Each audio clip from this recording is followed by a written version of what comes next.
जय Hind. Welcome to polytechnic पाठशाला। अब आपको पॉलिटेक्निक पाठशाला के यूट्यूब चैनल में CUET लीट 2024 के लिए रीजनिंग के क्लास भी रेगुलर प्रोवाइड किए जाएंगे। जी हाँ, आपने बिल्कुल सही देखा कि अब आपको CUET के लिए रीजनिंग का क्लास भी रेगुलर प्रोवाइड किया जाएगा और ये रीजनिंग का क्लास आपके लिए आपके एग्जाम में बहुत ही हेल्पफुल होने वाला है। इसके साथ साथ ये रीजनिंग का क्लास CUET के अलावा अगर कोई स्टूडेंट वन डे एग्जाम की भी तैयारी कर रहा है,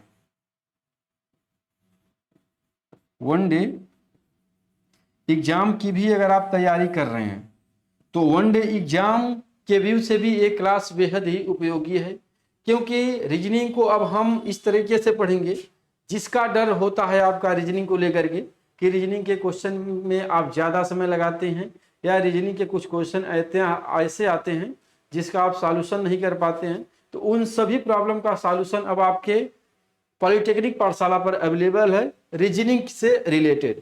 यानी अब बात करेंगे रीजनिंग को लेकर के, आपको कहीं से किसी भी प्रकार का कोई समस्या नहीं झेलना है। सिर्फ करना क्या है, रेगुलर बेस पर ये क्लास देखना है। यानी सीक्वेंस में, जिस सीक्वेंस में आपको रीजनिंग का क्लास प्रोवाइड किया जाएगा उसी सीक्वेंस में आपको रीजनिंग के क्लास को रेगुलर देखना है। और यकीन मानिए जिस भी चैप्टर को आप पूरी तरह से देख लेंगे, आने वाले किसी भी एग्जाम में आपको इस क्लास से बाहर क्वेश्चन नहीं जाने वाला है। यकीन मानिए इस क्लास से क्वेश्चन बाहर नहीं जाएगा। उन हर एक टॉपिक के, किसी भी चैप्टर के सभी टॉपिक को हम डिस्कस करेंगे, उससे रिलेटेड क्वेश्चन करवाया जाएगा और उसके बाद चैप्टर खत्म होने के बाद आपको एक्सरसाइज करवाया जाएगा। यानी पूरे क्वेश्चन का आपको एक एक्सरसाइज करवाया जाएगा। तो रीजनिंग पढ़ने का अगर हम तरीका की बात करेंगे कि भाई हम रीजनिंग को कैसे पढ़ेंगे, तो कैसे पढ़ेंगे, सबसे पहले रीजनिंग का एक चैप्टर उठाया जाएगा और उसका एक बेसिक कंसेप्ट देखेंगे। बेसिक कंसेप्ट देखने के बाद हम उसका शॉर्ट फॉर्म देखेंगे कि क्वेश्चन को कैसे हम शॉर्ट फॉर्म में सॉल्व करेंगे। उसके बाद टाइप वाइज क्वेश्चन हम करेंगे रीजनिंग के हर एक चैप्टर का। सभी टाइप के क्वेश्चन खत्म करने के बाद हम जब पूरे चैप्टर को खत्म कर लेंगे तो उसके बाद एक पूरे चैप्टर का कंबाइंड एक्सरसाइज करवाएंगे। आपको कुछ क्वेश्चन होगा, 40 से 50 क्वेश्चन दिए जाएंगे लगभग, और सभी क्वेश्चन का मिक्सअप एक्सरसाइज करवाया जाएगा आपको। तो अब उम्मीद करते हैं कि रीजनिंग को लेकर के आज के बाद आपको कोई डाउट नहीं रखना है। लेकिन हाँ, रेगुलर आपको ये क्लास प्रोवाइड कराया जाएगा और रेगुलर आपको ये क्लास देखना ही देखना है। तो आइए सबसे पहले हम अपने रीजनिंग के सिलेबस को डिस्कस करते हैं कि रीजनिंग में हमें कौन कौन से चैप्टर को पढ़ना है जो हमारे एग्जाम के व्यू से बेहद ही इंपॉर्टेंट है। एक बार फिर, चाहे वो एग्जाम CUET का हो, चाहे किसी भी वन डे एग्जाम की आप तैयारी करते हो, अगर आपके एग्जाम में रीजनिंग आता है तो यहाँ से इसी क्लास से आपका रीजनिंग आने वाला है, कहीं और इससे बाहर नहीं आएगा, बशर्ते आपको रेगुलर रीजनिंग के क्लास को देखना है। ठीक है दोस्तों, तो आइए हम शुरू करते हैं। आज हम डिस्कस करेंगे कुछ कि रीजनिंग का सिलेबस आपका क्या है। चलिए, तो सबसे पहले रीजनिंग के सिलेबस की बात किया जाए तो कोडिंग डिकोडिंग के चैप्टर को आप देखेंगे। यानी कोडिंग डिकोडिंग से कैसे क्वेश्चन आपके एग्जाम में बनते हैं, कितने टाइप के बनते हैं, उन सभी टाइप के क्वेश्चन को डिस्कस किया जाएगा। अगला जो है आपका संख्या सीरीज यानी नंबर सीरीज है। नंबर सीरीज होता है और एक होता है आपका अल्फाबेट सीरीज।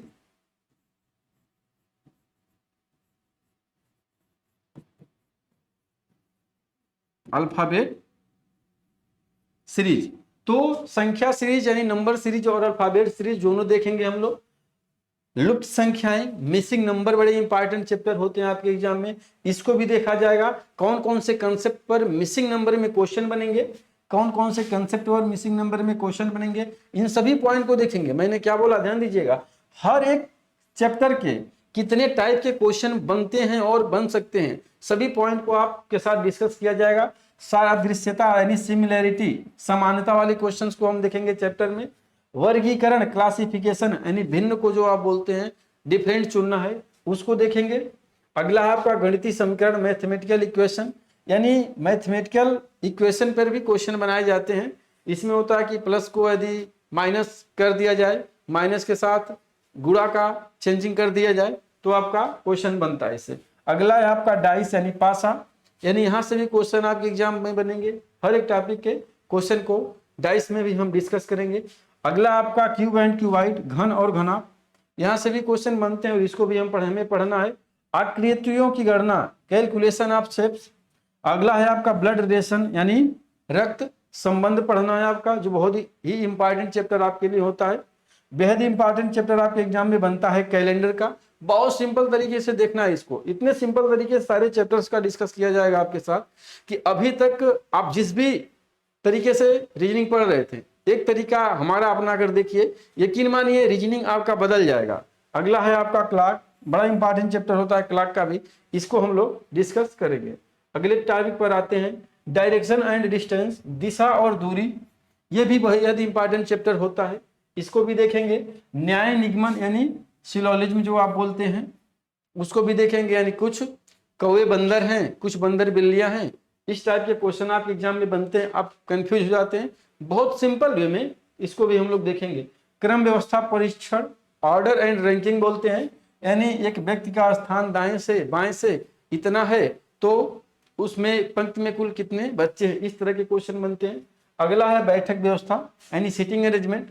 अब सिटिंग अरेंजमेंट आपका दो प्रकार का होता है, एक होता है लाइन में बैठाने का और एक होता है सर्किल में, सर्किल में बैठाने का। या सर्किल को बोलते हैं तो इसी को बोल देते हैं कि भाई या तो सर्किल बोलिए, नहीं तो आयत बोल देते हैं कुछ लोग, या फिर खष्टभुज बोलते हैं।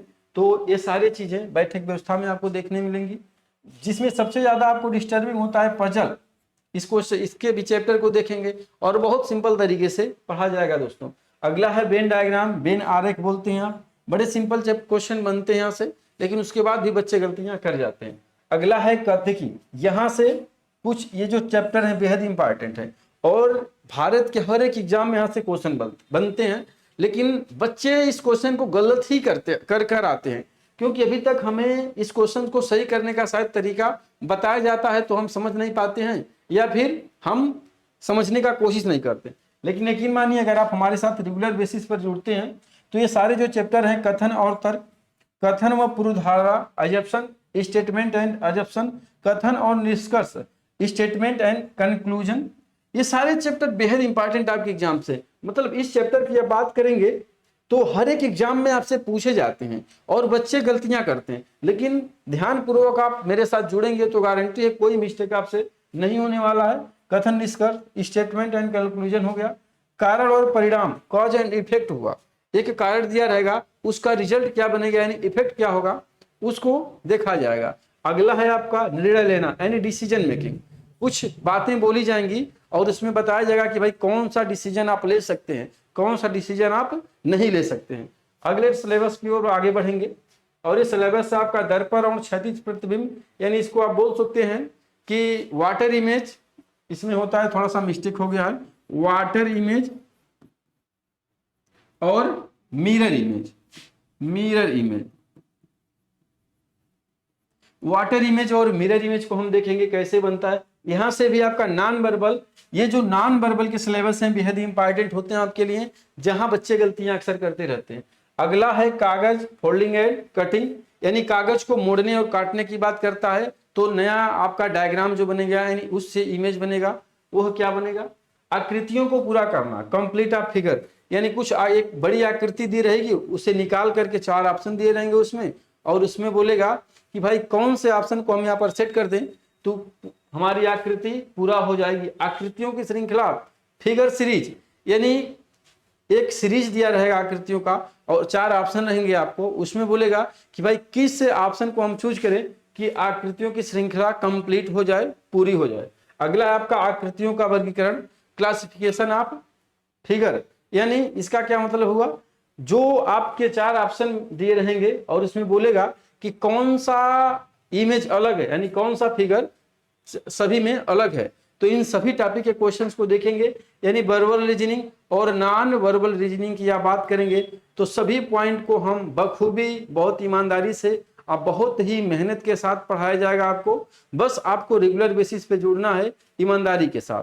तो आइए आज का हम अपना पहला एक चैप्टर, बहुत ही प्यारा चैप्टर होता है, उसे शुरू करेंगे और देखेंगे कि उसे हमें पढ़ने का तरीका क्या है और उसके साथ साथ हमारे क्वेश्चन एग्जाम में कैसे बनते हैं। उम्मीद कर रहे हैं सभी लोग सिलेबस के बारे में तो अच्छे से जान गए होंगे। तो आइए अब हम अपने चैप्टर को शुरू करते हैं। तो सबसे पहला जो चैप्टर आपका है दोस्तों, ये क्या है? Coding decoding. हिंदी इसका बोलेंगे तो इसे बोलते हैं कूट लेखन। क्या बोलते हैं मित्रों? कूट लेखन। यानी कोडिंग डिकोडिंग के चैप्टर आपको पढ़ना है। और बात करेंगे कोडिंग डिकोडिंग यानी कूट लेखन के, तो कोडिंग डिकोडिंग का जो चैप्टर है आपके एग्जाम के व्यू से बेहद ही इंपॉर्टेंट है, क्योंकि कोई भी ऐसा एग्जाम नहीं है जहां से आपके कोडिंग डिकोडिंग के क्वेश्चन पूछे नहीं जाते हैं। अगर किसी भी एग्जाम में रीजनिंग पूछा जा रहा है तो उस एग्जाम में कोडिंग डिकोडिंग के क्वेश्चन पूछे ही जाएंगे। इसमें सोचना ही नहीं है कि हमारे एग्जाम में कोडिंग डिकोडिंग के क्वेश्चन पूछेंगे कि नहीं पूछेंगे। बात को समझ रहे हैं? यानी दुनिया के किसी भी एग्जाम में अगर रीजनिंग पूछा जा रहा है और रीजनिंग में ऐसा हो ही ना सके कि कोडिंग डिकोडिंग के चैप्टर आपके एग्जाम में न आए। तो आइए अब हम बात करेंगे कि कोडिंग डिकोडिंग यानी कूट लेखन के चैप्टर को हम कैसे सीखेंगे और कैसे बहुत ही कम समय में क्वेश्चंस को करेंगे। तो सबसे पहले अगर बात किया जाएगा कोडिंग डिकोडिंग के चैप्टर का, सबसे पहले अगर बात किया जाएगा कोडिंग डिकोडिंग के चैप्टर का, तो जो कोडिंग डिकोडिंग चैप्टर है ये क्या होता है? सबसे पहले कोडिंग होता क्या है? तो कोई शब्द दिया रहेगा, उसका एक मतलब दिया रहेगा और आगे पूछेगा कि अगला एक शब्द दे करके पूछेगा कि इस शब्द का मतलब क्या है। बात को समझिएगा, एक वर्ड दिया रहेगा, उससे रिलेटेड दूसरा वर्ड दिया रहेगा और आगे पूछेगा आपसे कि अगले वर्ड का मतलब क्या है। यानी पहले जो लेटर्स हैं आपके दिए गए हैं उसमें बोलेगा कि भाई इसका जो रिलेशन दूसरे से बना रहा है उसी तरीके से अगले वर्ड का रिलेशन क्या बनेगा। समझ रहे हैं? तो अब बात करेंगे जो कोडिंग डिकोडिंग चैप्टर है आपका किस पर आधारित है। कोडिंग डिकोडिंग के जो चैप्टर हैं यह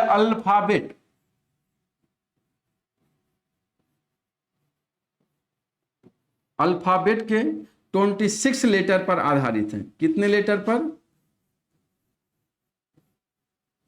जो कोडिंग डिकोडिंग आप पढ़ते आ रहे हैं अभी तक, ये कोडिंग डिकोडिंग अल्फाबेट के 26 लेटर पर आधारित है।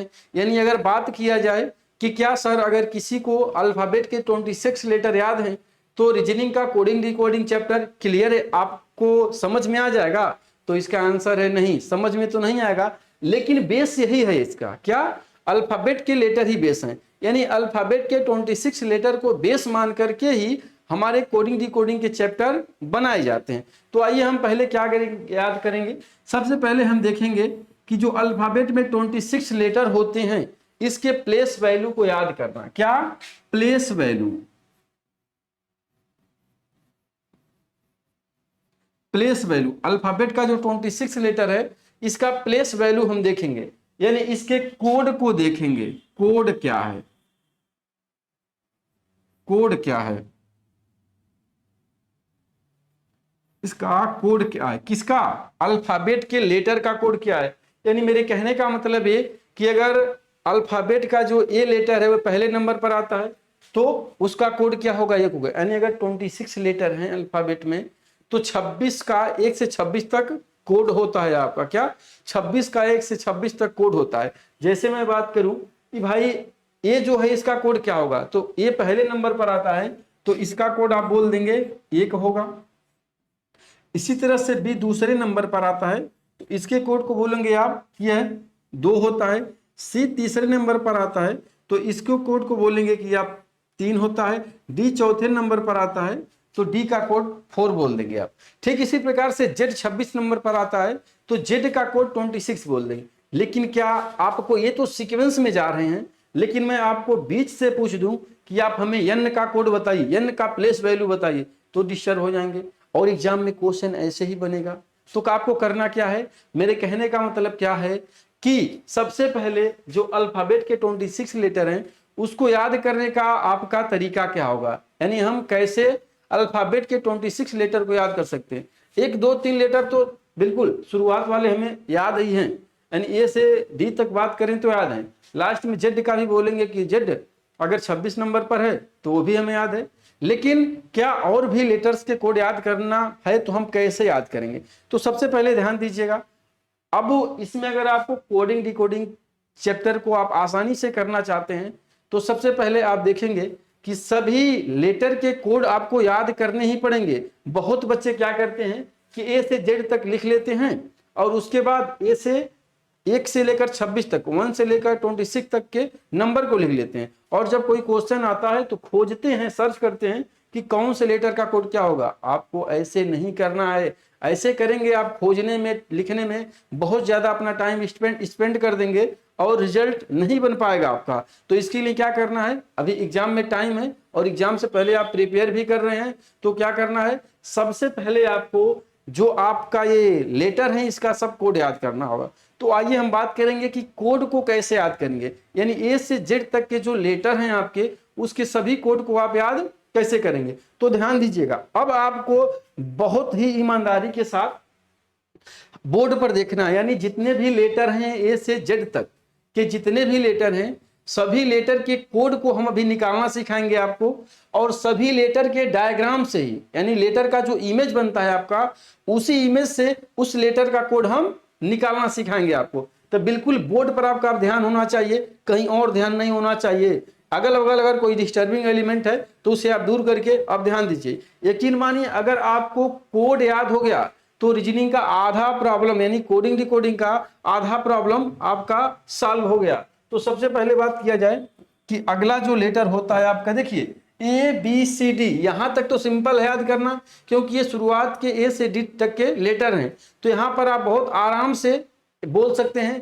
कि सर डी 4 होता है, सी का ई होता है, बी का 2 होता है। लेकिन अगर हम बात करेंगे आगे कि आप पी का बता दीजिए कोड क्या है, यस का कोड बताइए, तो आप काउंटिंग करते हुए जाएंगे, समय लग जाएगा। इसमें आपको क्या करना है, हम लेटर के ही इमेज से ज्ञात करेंगे कि उसका कोड क्या है। तो सबसे पहले आप ई को कुछ इस तरीके से लिखते हैं, ध्यान दीजिए, एकदम आपका ब्रेन पूरी तरह से बोर्ड पर होना चाहिए मेरे साथ। यानी ई को आप ऐसे लिखते हैं, तो अब हम ई से ई का कोड निकालेंगे। ध्यान दीजिएगा कैसे निकाल रहे हैं, ई को आप ऐसे लिखते हैं तो बिल्कुल ऐसे ही लिखिए, लेकिन जो आपका ई का ए वाला पोर्शन है, यानी इतना सा पोर्शन है, इसको हटा करके आपको इसके सामने जोड़ देना है। एक सेकेंड, जो ई वाला पोर्शन है यह, इसको हटा करके आपको, देखिए इतना तो है, इसको आपने यहां से हटाया और यहां जोड़ दिया, तो ई का कोड क्या निकल गया, 5 निकल गया। अगला आपका होता है यप, अगला आपका होता है यप। यप ऐसे होता है, तो अगर आप एफ के कोड को निकालने की बात करेंगे तो एफ का सर ऊपर और पैर नीचे कर दीजिए, सॉरी सर ऊपर है पैर नीचे है, तो इसके सर को नीचे करिए, पैर को ऊपर करिए। इसके सर को जब हम नीचे करेंगे तो कुछ ऐसे दिखेगा, आप पैर इसका देखिए ऊपर हो गया। अब जिस तरह से आप ई में यहाँ जोड़े थे, उसी तरह से एक एक्स्ट्रा छोटा सा डंडा क्या कर दीजिए, ई में जोड़ दीजिए, और ई का कोड निकल जाएगा 6, सॉरी ई नहीं एफ है, एफ का कोड आपका निकल जाएगा 6। अगला लेटर है आपका जी, और आप जी कुछ ऐसे लिखते हैं, ऐसे लिखते हैं भाई।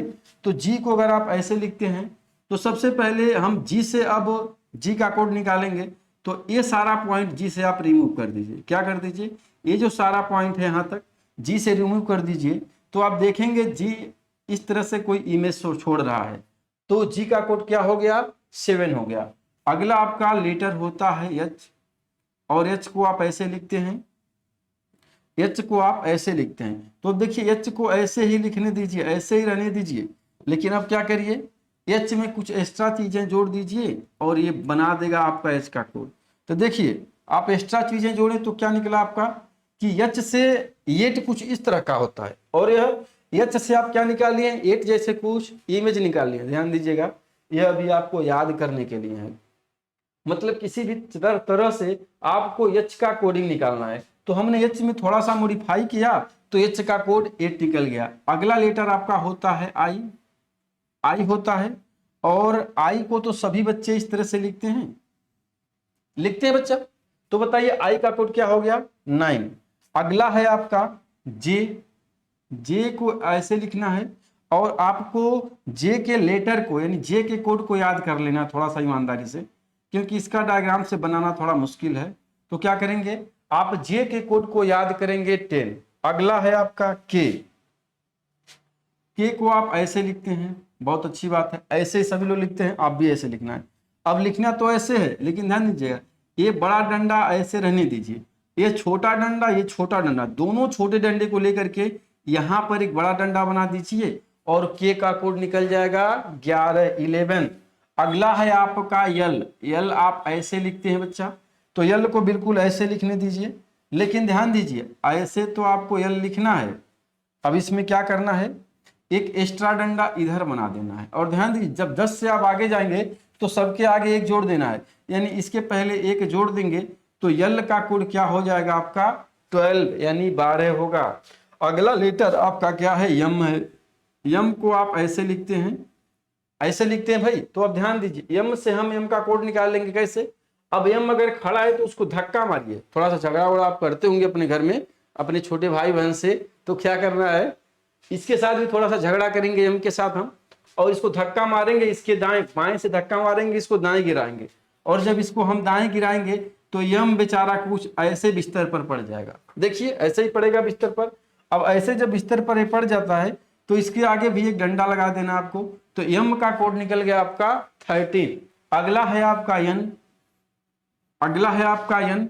अब यम का कोड अगर 13 निकल गया तो यम के बाद यन आता है, और यन के कोड को बच्चा आपको याद कर लेना है कि यन का कोड 14 होता है। देखिए ए से लेकर यन तक, ए से लेकर के यन तक आपको यन का याद करना है और जे का। बाकी सभी आपने क्या किया, इमेज से ही फाइंड आउट कर लिया कि कौन से लेटर का कोड क्या है। ए से डी तक तो किसी को डाउट नहीं है, सबको याद होगा। बाकी सबका जो बच रहा है आप उसके इमेज से याद कर लिए। अगला है आपका ओ, और वो बड़ा प्यारा लेटर होता है, तो ओ का भी एक बार आपको थोड़ा सा मेहनत करके याद कर लेना है कि ओ का कोड क्या हो जाएगा 15 यानी 15। अगला लेटर है आपका पी। अगला लेटर क्या है, पी। अब देखिए पी को क्या करना है, पी के साथ आपको क्या करना है, पी के साथ पी ऐसे होता है। अब यहां पर पी का सर नीचे और पैर ऊपर कर देना है। अब जब आप पी का सर नीचे और पैर ऊपर करेंगे तो पी कुछ इस तरह से दिखेगा, और इसके आगे आप एक डंडा खींच देंगे तो पी का कोड क्या हो जाएगा 16 हो जाएगा। अगला आप क्यू को ऐसे लिखते हैं, ऐसे लिखते हैं, तो ऐसे लिखते हैं तो सबसे पहले क्यू के कुछ पॉइंट को मिटा दीजिए। इस सारे पॉइंट को अगर हम मिटाएंगे तो यहां से निकलेगा इस तरह का डायग्राम, और इसके आगे क्या कर दीजिए एक डंडा खींच दीजिए, तो क्यू का कोड हो जाएगा 17 यानी 17। ध्यान दीजिएगा जी के आगे हमने कोई डंडा नहीं खींचा था, जी क्योंकि जी से 7 निकल रहा है और क्यू से 7 निकल रहा है, क्यू बाद में है, थोड़ा सा बीच में लेटर आ रहा है, इस वजह से इसके आगे एक हम डंडा खींचेंगे बच्चा। क्यू का कोड हो गया 17। अब अगला लेटर है आपका आर। आर आपका ऐसे लिखा जाता है, तो ऐसे ही लिखिए, कोई डाउट नहीं, ऐसे ही लिखिए, लेकिन क्या करेंगे थोड़ा सा इसमें मॉडिफाई करेंगे और इसको यहाँ से पूरा मिला देंगे, और इसके आगे एक डंडा हमेशा खींचना है। तो क्या हो गया भाई, आर का कोड किसके जैसा दिखने लगा 18 के जैसा दिखने लगा। अगला लेटर आपका यस है। यस को आप ऐसे लिखते हैं, बहुत अच्छी बात है, यस को आप ऐसे ही लिखिए, लेकिन अब इसमें कुछ मॉडिफाई करेंगे। मॉडिफाई क्या करना, आपको इसको यहाँ से ऐसे मिला देना है और इसके आगे एक डंडा खींच देना है। तो यस का कोड आपका क्या हो गया 19 यानी 19। अगला लेटर है आपका टी। टी को आप ऐसे लिखते हैं, बहुत अच्छी बात है, ऐसे ही लिखिए, लेकिन टी को क्या आप बोलते हैं T20 बिस्किट आप खाते हैं, और T20 1000 बार मैच देखे होंगे बच्चा आप लोग, तो टी का तो कभी आपको नहीं भूलना है। क्यों, क्योंकि T20 बिस्किट T20 मैच, यानी टी का मतलब 20 ही होता है। अब देखिए हम बैक से याद करेंगे, 20 तक याद कर लिए, 6 लेटर और बचे हैं, तो इसको कैसे याद करेंगे, लास्ट लेटर क्या होता है बच्चा जेड होता है। क्या होता है, जेड होता है, और जेड लास्ट लेटर है तो इसका कोड भी लास्ट वाला हो जाएगा, यानी क्या हो जाएगा 26। एग्री है भाई, लास्ट लेटर तो लास्ट में आएगा तो क्या दिक्कत है, अगर लास्ट लेटर है तो लास्ट कोड ही 20 का होगा, यानी 26 नंबर पर आएगा। वाई के पहले क्या आता है बच्चे, जेड आता है। वाई के पहले आता है जेड, सॉरी जेड के पहले वाई आता है, जेड के पहले वाई आता है, और 26 के पहले क्या आता है 25। तो इसको भी तो याद करना कोई बड़ी मुश्किल का काम नहीं है। जेड के पहले वाई, और 26 के पहले 25, 26 के पहले 25। एग्री हैं? अगला याद करेंगे। अब इसके पहले x आएगा और x का कोड हम 24 याद कर लेंगे। ध्यान दीजिएगा, होपलेस नहीं होगा। अब इसके पहले क्या जाता है? W, और W किसके भाई जैसा दिखता है? M के जैसा। तो ऐसे भी बोल सकते हैं, अगर M का 13 है तो W का 23 हो जाएगा, यानी 23 हो जाएगा। लेकिन आइए निकालते हैं, जो खेला आप M के साथ किए थे वही खेला, वही लड़ाई करना है आपका W के साथ। तो M को झगड़ा किए थे आप बाएं तरफ से मारे थे, गिर गया था। लेकिन अब उसी M को फिर सीधा करने के लिए हम इसको दाएं से झगड़ा करेंगे इससे, और इसको जब दाएं से आप एक पटकनिया देंगे तो क्या बनेगा? इस तरह से कुछ बन जाएगा M W, इस तरह से बनेगा। अब ध्यान देना, M के पहले हम 1 लिखे थे तो W के पहले आपको 2 लिखना है, ठीक है। तो W का कोड हो गया 23। अब ध्यान देंगे, W के बाद X आता है तो X का कोड इस तरह से आप 24 भी याद कर सकते हैं। अब ध्यान देंगे, T के बाद U आता है, और T का अगर 20 है तो U का 21 हो गया है भैया। चलिए, एक लेटर बच रहा आपका V, तो इसको कैसे याद करेंगे? V जो है W के पहले या U के बाद, अगर U के बाद आता है तो 22 होगा, और W के पहले भी आएगा तब भी क्या होगा? 22 होगा। बात को समझे? यानी टोटल आप देखेंगे तो यहाँ पर J का याद करना है, N का याद करना है, और इधर आ जाएंगे तो आप U V और यहाँ पर X, यानी 1 2 3 इधर 2 उधर, यानी केवल 5 लेटर का आपको याद करना है। बाकी लेटर के कोड को आपने क्या किया? डायग्राम से ही सीख लिया। तो अगर अभी भी थोड़ा सा डाउट है तो एक बार वीडियो को पुनः देखिएगा और ध्यान से समझने का कोशिश करिएगा कि कैसे हमने सभी लेटर के कोड को निकाला और याद किया। अब इतनी सी बात क्लियर हो गई तो आगे हम लोग बढ़ते हैं। अब ध्यान दीजिएगा, यहां पर तो आ गया कि 26। अब आपसे पूछ सकता है कि भाई अब हमको n का कोड बताओ, यानी n का जो कोड आपने निकाला था वो क्या होगा? तो n का मतलब क्या हो जाएगा? 14। या ऐसे भी पूछ सकता है आपसे कि 17 नंबर पर कौन सा लेटर आता है? अल्फाबेट के 17 नंबर पर कौन सा लेटर आएगा? तो भाई 17 का अगर आप निकालेंगे तो Q आएगा। ध्यान देंगे पीछे तो Q आएगा। इसी तरह से अगर किसी भी नंबर या किसी भी लेटर का कोड पूछे तो आप बता देंगे। ध्यान दीजिएगा, अगर लेटर पूछ दे कि 21 का कोड क्या होगा तो आप 21 का कोड क्या बोलेंगे? U आता है, T के बाद U और 20 के बाद 21, ऐसे बोलेंगे। लेकिन ध्यान दीजिएगा, कभी कभी एग्जाम में बोल देता है कि 28 का कोड क्या होगा। क्या बोलता है? 28 का कोड बताइए, या आप 30 का कोड बताइए। अब भाई लेटर तो 20 Z तक है, यानी 26 तक है, और यह आपसे क्या पूछ रहा है? 28 का कोड। अगर आपसे 26 का पूछता, 26 का पूछता तो आप तुरंत आंसर दे देते क्या कि Z होता है। लेकिन यहाँ पर क्या पूछ दिया? 28 का। तो ध्यान दीजिएगा, 28 को आप 2 पार्ट में तोड़ेंगे। कैसे? 26 + 2 किसमें बाबू? 26 + 2 कैसे? 26 + 2। अब देखिए 26 + 2 करेंगे तो 28 आएगा। अब 26 का तो आपका Z हो गया, लेकिन Z आंसर नहीं होगा। आपका क्या होगा? +2 वाला जो एक्स्ट्रा लेटर है, और 2 का कोड क्या होता है? B। तो आपका 28 का लेटर क्या हो जाए? कोड क्या हो जाएगा? B। सेम इसी तरह से अगर 30 का पूछे क्वेश्चन कि 30 का कोड क्या होगा, तो इसको भी आप क्या करेंगे? 26 + 4 करेंगे बच्चा। देखिए 4 कर दिए। अब आपको पता है भाई कि 4 का कोड क्या होगा? 4 का कोड होता है आपका D, यानी 30 का कोड क्या हो गया? D। इसी तरह से मैं बोल दूं कि 32 का कोड बताइए आप, 32 का कोड बताइए। तो कैसे निकालेंगे? 26 प्लस करना है। जहां पर भी 26 से ज्यादा वैल्यू आएगा, जहां पर भी 26 से ज्यादा वैल्यू आएगा, हम क्या करेंगे? 26 प्लस उतना करेंगे। तो 26 आप प्लस कितना कर दें? 32 आ जाएगा। तो 26 + 6 यही करेंगे, 30 आएगा। अब आपको किसका कोड निकालना है? C का, 6 का। और 6 का वैल्यू क्या आएगा? 6 का कोड क्या होगा? आपका F होता है, आप पढ़े हैं, समझ गए? यानी अब कोई भी लेटर आपको दिया है या कोई भी अल्फाबेट दिया है तो आप उसके कोड को बहुत ही सावधानी से, बहुत ही आराम पूर्वक निकाल सकते हैं। कहीं से कोई दिक्कत नहीं होगा। 1 से 2 बार प्रयास करेंगे सारे बच्चे तो गारंटी है सबको ये कोड याद हो जाएगा। अब बिना कोड याद किए आप आंसर नहीं दे पाएंगे बच्चा। आप चाहते हैं कि नो याद किया जाए तो काम चल जाएगा, तो मैंने अभी तक आधे घंटे में जो आपको एक्सप्लेनेशन दिया, यानी आपके कहने का मतलब कुछ भी नहीं होगा, लेकिन यकीन मानिए बहुत यूजफुल पॉइंट है आपके लिए। तो आइए बच्चे, अब हम बात करेंगे अपने अगले टॉपिक की ओर, और अगले टॉपिक को हम देखेंगे कि अब आपके एग्जाम में क्वेश्चन कैसे पूछा जाता है। तो सबसे पहले एक स्टेप पीछे जाते हैं, हम बात करेंगे क्वेश्चन आपके कोडिंग डिकोडिंग के जो क्वेश्चन होते हैं कितने टाइप के पूछे जाते हैं। डिकोडिंग,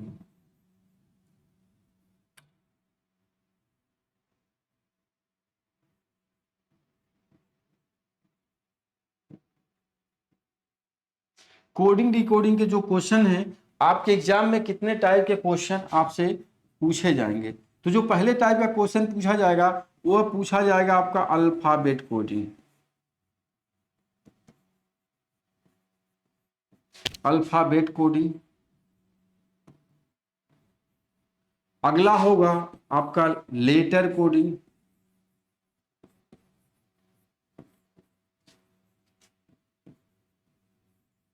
आज जो थर्ड टाइप का होगा आपका, ये होगा आपका मिक्स कोडिंग, या इसी को बोलते हैं Chinese coding.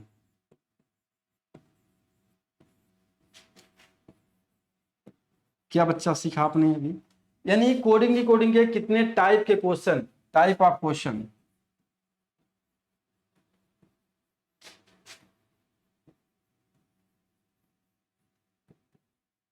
Type of question, coding decoding के टाइप ऑफ क्वेश्चन, यानी कितने टाइप के क्वेश्चन पूछे जाते हैं।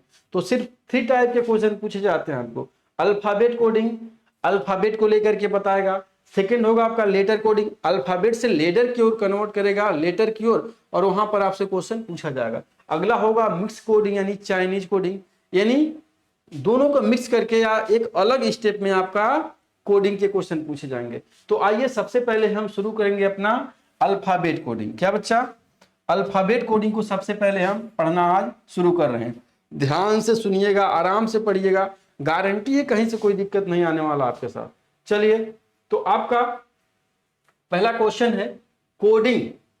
यदि कोडिंग को EGFKPI लिखा जाए तो डी कोड को क्या लिखा जाएगा? अब ध्यान देना है सभी बच्चों को।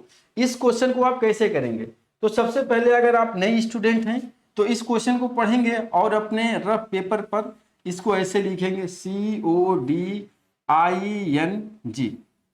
और इसके नीचे इसके कोड को लिखना है बच्चा। ध्यान दीजिएगा, बेसिक से समझिएगा। सबसे पहले आप इस कोड को लिखा, जो भी लेटर लिखा है उसके नीचे इसका कोड ये है, इसका मतलब ये, इस पूरे कोडिंग का मतलब क्या है? EGFKPI है। तो आपको सारा लेटर इसके नीचे लिखना है। क्या लिखना है?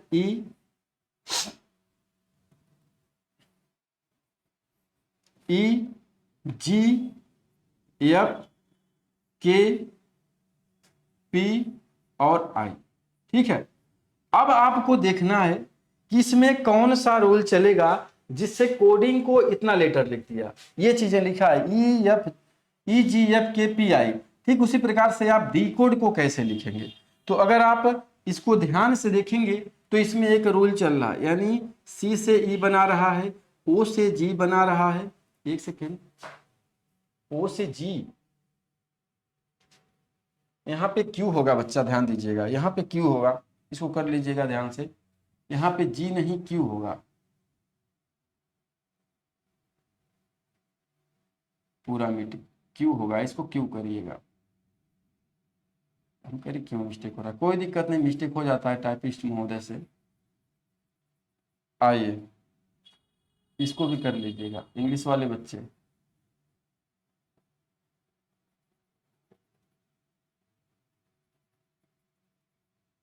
चलिए,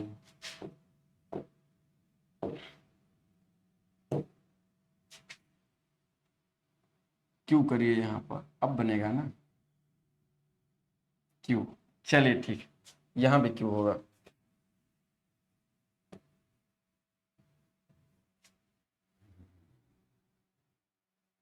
चलिए कोई बात नहीं। आइए, यहाँ पे F है और यहाँ पे आपका Q है। तो सबसे पहले आपने क्या देखा?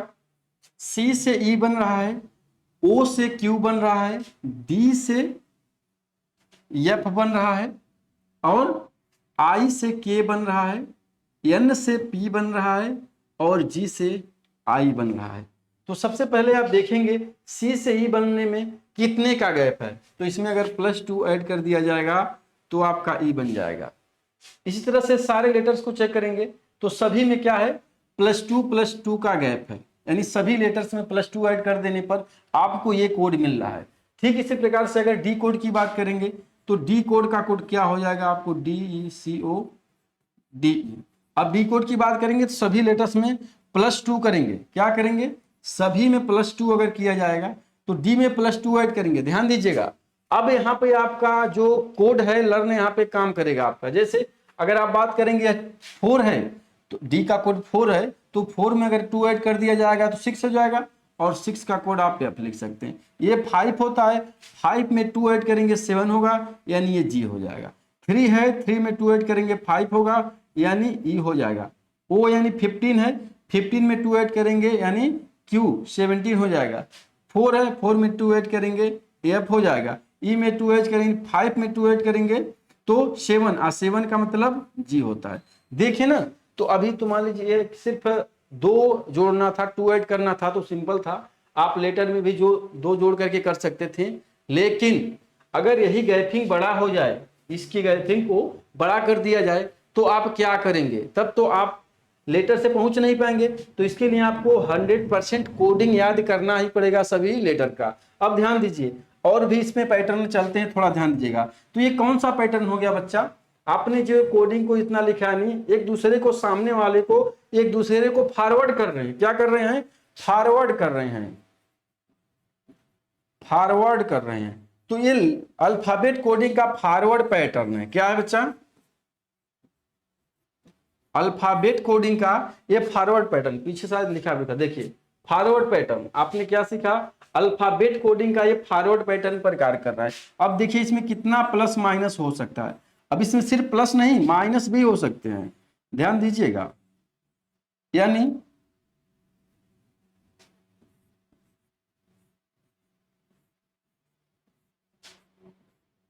एकदम सामने वाले से होगा। अब इसमें प्लस या माइनस दोनों होगा, 1 हो सकता है, 2 हो सकता है, 3 हो सकता है, 4 हो सकता है, और 5, मैक्सिमम 5 तक माइनस होता है। कहीं कहीं 6 लेता है, बहुत रियर केस में। तो आप क्या करेंगे, अब अगर 5 का गैप हो जाएगा तो डिस्टर्ब हो जाएंगे। प्लस माइनस भी हो सकता है बच्चा, या तो प्लस होगा या तो माइनस। यहाँ सिर्फ प्लस हुआ है, लेकिन प्लस माइनस दोनों हो सकता है। ध्यान दीजिएगा, फॉरवर्ड पैटर्न में सामने सामने में कुछ प्लस हो सकता है और कुछ माइनस। आइए नेक्स्ट क्वेश्चन देखते हैं। आपका अगला क्वेश्चन है स्टैंड, और स्टैंड की कोडिंग क्या लिख रहा है बच्चा, URCLF। तो माइंड्स का कोड पूछ रहा है आपसे। तो सेम ये पिछले पैटर्न पर ही है, यानी ये क्वेश्चन आपका फॉरवर्ड पैटर्न पे ही काम करेगा। तो अब इसको कैसे करने हैं, वही पुराना वाला स्टेप। अगर आप नए बच्चे हैं तो डायरेक्ट यहाँ से यहाँ कर सकते हैं, यहाँ से देख लेंगे कितने का गैप है, प्लस है कि माइनस है, सारी चीजों को। लेकिन अगर आप अभी नए स्टूडेंट हैं तो यही वाला स्टेप आपको अपनाना है, STAND, स्टैंड हो गया, URCLF। ठीक है, अब इसमें देखेंगे क्या चल रहा है, प्लस माइनस। फॉरवर्ड पैटर्न को याद रखना बच्चा, आपको जो बताया गया है। तो क्या इसमें देखेंगे, प्लस माइनस को देखेंगे, कितना प्लस है कितना माइनस है। चलिए देखिए, अब यहाँ पे डाउट हो जाएगा आपको। अब यस का अगर कोड नहीं याद है तो आप परेशान होंगे थोड़ा सा लेकर के। और अब देखिए यहाँ पर मैं ऊपर लिख देता हूँ, यस का कोड होता है 19, टी का 20, ए का 1, 4 का 14, सॉरी एन का 14, और डी का 4। इसी तरह से यू को हम 21 बोलते हैं, आर को 18 बोलते हैं, और सी को 3 बोलते हैं, एल को 12 बोलते हैं, और एफ को 6 बोलते हैं। ठीक है, तो अब देखिए कितना बेहतर जा रहा है आपका। 19 + 2 21 हो गया, 20 और 18 यानी -2 कर रहा है क्या बाबू। ठीक है, अगला में 1 यानी +2 3 हो गया, 14 से 12 किया यानी -2, और 4 से 6 किया यानी +2। यानी क्या सीरीज जा रहा है आपका, +2 -2 +2 -2 +2, यही नहीं जा रहा है। तो +2, अब इस तरह से आपका क्या दिया है, stand. N D, STAND, stand. अब सॉरी, स्टैंड तो दिया है, माइंड का कोड आपको बताना था ना। माइंड का कोड क्या होगा? MINDS, माइंड्स हो गया बच्चा। चलिए माइंड्स का कोड क्या होगा? तो सबसे पहले +2 करना है, और 13 में 13 में +2 ऐड करेंगे तो 15 हो गया, यानी O होगा। -2 अगले में करना है, तो 9 से -2 करेंगे 7 होगा, यानी G होगा। देख रहे हैं ना, कोड याद होने से कितना बेहतर आप कर ले रहे हैं। 14 में +2 ऐड करेंगे 16 होगा, यानी P होगा। 4 में -2 करेंगे तो B होगा, और इस तरह से S में +2 करेंगे 21, यानी U होगा। बन गया आपका, तो ये आपका हो गया। अब आपने क्या सीखा? फॉरवर्ड पैटर्न पे प्लस माइनस कर सकता है, और यहां पर भी +2 है तो 3, 4, 5, 6 तक जा सकता है आपका। यानी आपने क्या सीखा? एक पैटर्न कोडिंग डिकोडिंग का सीख लिया। क्या? Forward pattern. क्या सीखा बच्चा? Forward pattern. अब अगर फॉरवर्ड पैटर्न से और क्वेश्चन आएंगे तो आपको दिक्कत नहीं होगा। बाकी आपको अब इससे रिलेटेड और क्वेश्चन आपको जब एक्सरसाइज करवाया जाएगा तो वहां पे करवाया जाएगा। अगले पॉइंट को आगे बढ़ते हैं और अगले क्वेश्चन को देखते हैं। तो अगला क्वेश्चन क्या है बच्चा? यदि मदर को RESTOM लिखा जा रहा है तो साइंस को क्या लिखेंगे? तो देखेंगे फिर वही अपना, अब इसको आप चेक करेंगे जो आपने फॉरवर्ड पैटर्न पढ़ा है उस फॉरवर्ड पैटर्न पर ये आपका क्वेश्चन सॉल्व नहीं होगा। यानी अगर फॉरवर्ड पैटर्न पर नहीं सॉल्व होगा तो किसी अदर पैटर्न को फॉलो कर रहा होगा, ये किसी अदर पैटर्न पर ही फॉलो हो रहा होगा। तो सबसे पहले वही करेंगे, इस पूरे लेटर को लिखेंगे MOTHER, मदर हो गया। और मदर के कोड को क्या लिख रहा है? REHTOM। एग्री कर रहे हैं? अब इसमें देखना है बच्चे कि ये किस पैटर्न को फॉलो कर रहा है। सीधे सीधा आप देखेंगे जो आपका फॉरवर्ड पैटर्न था तो फॉरवर्ड पैटर्न पे नहीं फॉलो करेगा। देखिएगा 13 है, 13 सेट बना रहा है, यानी 5 प्लस कर रहा है। और यहाँ पे 15 है, 15 से E यानी 5 बना रहा है, यानी -10 कर दिया तो +5 -10। चलिए इसको मैच कर लेते हैं। यहाँ पे T है, T से H कर रहा है, यानी 20 से 8 बना रहा है, 20 से 8 बना रहा है तो 22 को माइनस कर रहा है। नहीं समझ में आ रहा है बच्चा? यहाँ पे +5, यहाँ पे -10, यहाँ पे माइनस गड़बड़ा जा रहा है ना, यहाँ पे -22, तो कहाँ बन रहा है? यानी आपका ये फॉरवर्ड पैटर्न पे क्वेश्चन नहीं सॉल्व होगा। तो भाई फॉरवर्ड पैटर्न पर नहीं क्वेश्चन सॉल्व होगा तो किस पे सॉल्व होगा, आइए देखते हैं। तो अगर आप सभी बच्चे ध्यान से देखेंगे तो R को उठा करके डायरेक्ट यहाँ किया है, E को यहाँ कर दिया है, H को यहाँ किया है, T को यहाँ लिखा है, और O को यहाँ लिखा है, साथ में साथ M को यहाँ लिखा है। यानी आपने ये कौन से पैटर्न को देखा? Reverse pattern. क्या? रिवर्स पैटर्न पर ये क्वेश्चन आपका रिवर्स पैटर्न पर फॉलो कर रहा है। ठीक है बच्चा, तो ऐसे कर जाएंगे। अब आपका साइंस से पूछा है तो आप क्या लिख देंगे इसके आगे? बैक से जाएंगे, E होगा, C होगा, NEICS, SCIENCE। ठीक है, तो ये रिवर्स पैटर्न को फॉलो कर रहा है। यानी पहला आपने देखा फॉरवर्ड पैटर्न, अगला देखा आपने रिवर्स पैटर्न। आगे बढ़ते हैं, इस क्वेश्चन को बताइए ये कौन से पैटर्न को फॉलो कर रहा है? यदि फ्राइडे FRIDAY फ्राइडे को YADIRF लिखा जाता है तो जनवरी का कोड क्या होगा? जनवरी का कोड फाइंड आउट करिए। तो ठीक उसी प्रकार से आप देखेंगे तो किस पैटर्न को फॉलो कर रहा है? रिवर्स पैटर्न को। देख लीजिए एक बार आराम से, FRIDAY फ्राइडे क्या लिख रहा है? YADIRF, यही है ना? तो देखिए Y को यहां रख दिया है, A को यहां रखा है, D को यहां रखा, I को, R को और F को। तो ये भी क्वेश्चन किस पैटर्न पर आधारित था? आपका रिवर्स पैटर्न पर आधारित था। अब ध्यान दीजिएगा, कभी कभार आपके साथ यहां पर भी प्लस माइनस कर सकता है, रिवर्स पैटर्न में भी प्लस माइनस कर सकता है। इसको ध्यान दीजिएगा, प्लस माइनस कर सकता है। आइए इसमें हम बता रहे हैं आपको।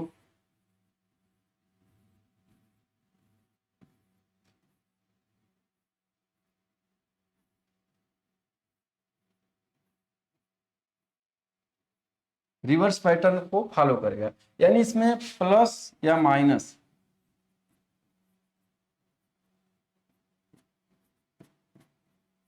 1 to 5 तक होगा। ठीक है, चलिए आगे बढ़ते हैं, अपने नए टॉपिक की ओर आगे बढ़ते हैं। अगला क्वेश्चन आप देखेंगे, अगला क्वेश्चन आपका क्या है, सेंड। सेंड को GUFP लिखा जा रहा है, तो लैंड को क्या लिखा जाएगा? तो देखिए ध्यान से, सेंड। अब आपको, अभी आप नए स्टूडेंट हैं तो आपको यही पैटर्न फॉलो करना है। कौन सा पैटर्न देखना है? इसको लेटर को लिखेंगे पूरे वर्ड को, और इसके नीचे इसको लिखेंगे GUFP। ठीक है, अब इसमें देखेंगे कि क्या रूल जा रहा है, क्या देखेंगे कि क्या रूल जा रहा है। तो अगर आप इसको चेक करेंगे तो ये जो अपना पिछला अपने पैटर्न पढ़ा, फॉरवर्ड पैटर्न और रिवर्स पैटर्न, ये क्वेश्चन इस दोनों पैटर्न को नहीं फॉलो करेगा। न तो फॉरवर्ड पैटर्न पर ये क्वेश्चन सॉल्व होगा और न ही रिवर्स पैटर्न पर ये क्वेश्चन सॉल्व होगा। तो भाई ये क्वेश्चन किस पैटर्न से सॉल्व होगा, आइए देखते हैं। तो इस क्वेश्चन को अगर आप ध्यान देंगे तो कुछ इस तरह से ये बनाएगा अपना रो। क्या बनाएगा? देखिए बना, यानी 5 + 2 7, 19 + 2 21, 4 + 2 6 और 14 + 2 16। यानी आपने क्या सीखा? ये जो पैटर्न चल रहा है कौन सा पैटर्न है? Cross base pattern, cross pattern. समझ में आ रहा है भाई? 3 पैटर्न आपने पढ़ चुका, फॉरवर्ड, रिवर्स और ये कौन सा पैटर्न? ये क्रॉस पैटर्न है। तो इसमें क्या हो रहा है? +2 हो रहा है। ठीक है, आइए बात करते हैं। अब इसी तरह से लैंड का कोड क्या होगा आपका? LAND, land. अब लैंड की कोडिंग के लिए क्या करेंगे? क्रॉस की बात करेंगे बच्चा, यानी सब में +2। 1 में +2 करेंगे 3 यानी C होगा, 12 में मतलब +2 करेंगे N होगा यानी 14 होगा, D में +2 करेंगे F यानी 6 होगा, और N 40 में +2 ऐड करेंगे तो 16 होगा यानी P होगा। देखें कितने सिंपल से, अगर आपको लेटर का कोड याद है तो बहुत ही सिंपल तरीके से आप सभी क्वेश्चंस के आंसर को करेंगे। अब आइए हम और बात करेंगे, जो आपके क्रॉस पैटर्न होते हैं कितने कितने बेस पर काम करते हैं और कौन कौन से बेस बनेंगे आपके। चलिए देखेंगे, तो ये आपका क्रॉस पैटर्न कुछ ऐसे भी बनता है। बिल्कुल ये क्रॉस पैटर्न नहीं होगा, इसको देख करके आप फॉरवर्ड नहीं बोलेंगे, ये भी क्रॉस पैटर्न पे ही काम करता है। अगला है आपका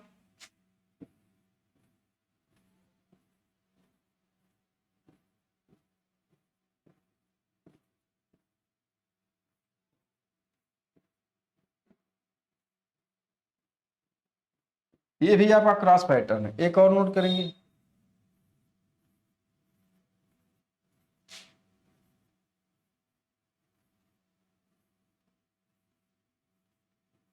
चलिए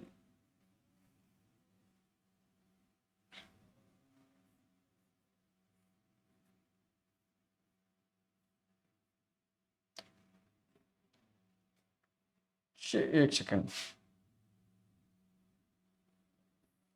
ये कुछ ऐसे जाता है जब सिमुलेटर आपस में मिलते हैं तो, और इसके साथ, तो ये सारे क्या होंगे भाई? क्रॉस पैटर्न कुछ इतने फॉर्मेट पर काम करता है और सभी के साथ प्लस माइनस दोनों होंगे। क्या होंगे बच्चा? प्लस माइनस कितने तक जाएंगे? 1 2 3 4 5 तक जाने के चांसेस हैं। यानी सभी में प्लस भी हो सकता है, माइनस भी हो सकता है। कितने कितने का? क्रॉस के साथ 1 to 5 तक प्लस माइनस हो सकता है। आइए अगले क्वेश्चन को देखते हैं हम। इस पर एक ही क्वेश्चन आपने देखा है, क्रॉस पर एक ही क्वेश्चन देखे हैं। चलिए एक क्वेश्चन और देख लेते हैं हम लोग, एक क्वेश्चन और देखते हैं, देख लिया जाए भाई। चलिए देखते हैं, PENT, यदि पेंट को ALP और J लिखा जाए तो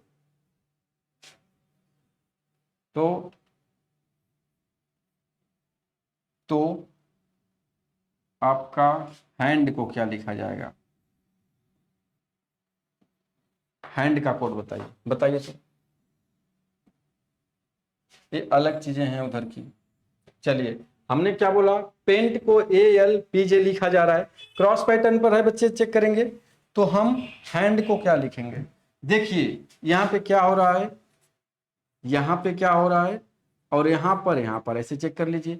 तो आप अगर चेक करेंगे तो क्या मिलेगा आपको, E से A बन रहा है यानी -4 हो रहा है, P से L बन रहा है यानी -4, 16 - 4 12, देखेंगे 20 - 4 क्या होगा 16, और 40 - 4 10, यानी सभी में क्या हुआ -10 हुआ क्रॉस पैटर्न का। क्या हुआ -4 किए क्रॉस पैटर्न का। इस तरह से अब ध्यान देना है, बहुत इंपॉर्टेंट पॉइंट।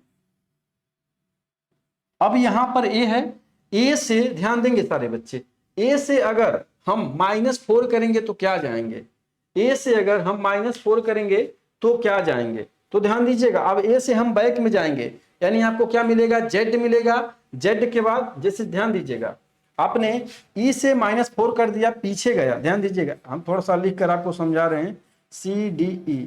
अब E से आपको A मिला है तो 1 2 3 4 आपको माइनस करना पड़ा है, तब तो A मिला है।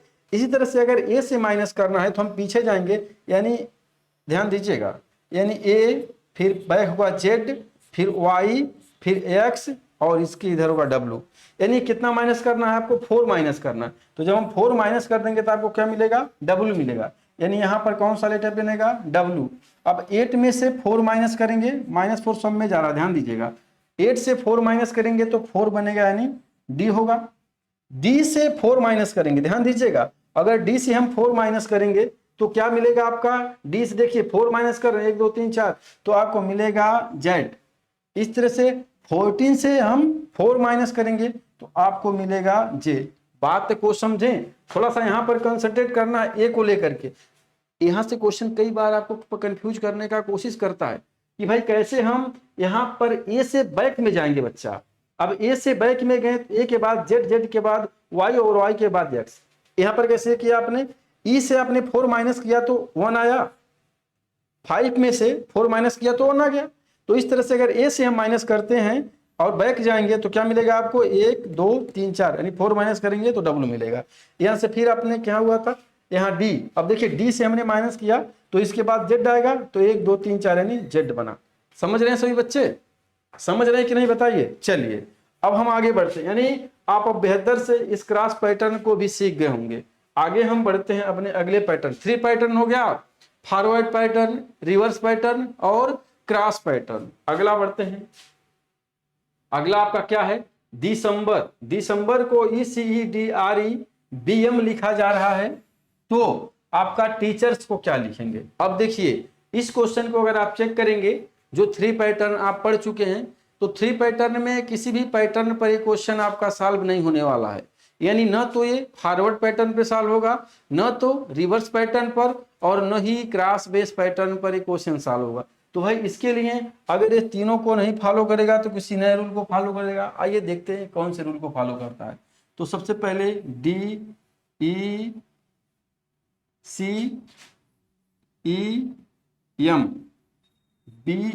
है, आगे लिख रहे हैं इसको ECEDREBM।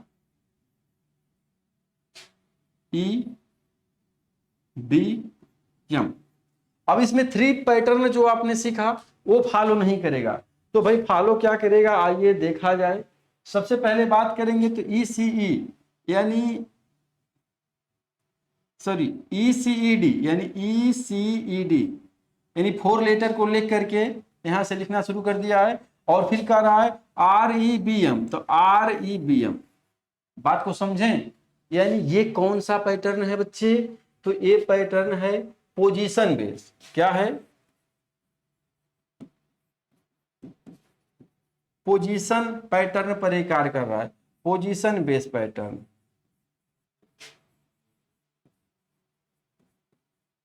पोजीशन बेस पैटर्न पर ये आपका कार्य कर रहा है। तो आप अगर इस तरह से पूछा टीचर्स का क्या होगा,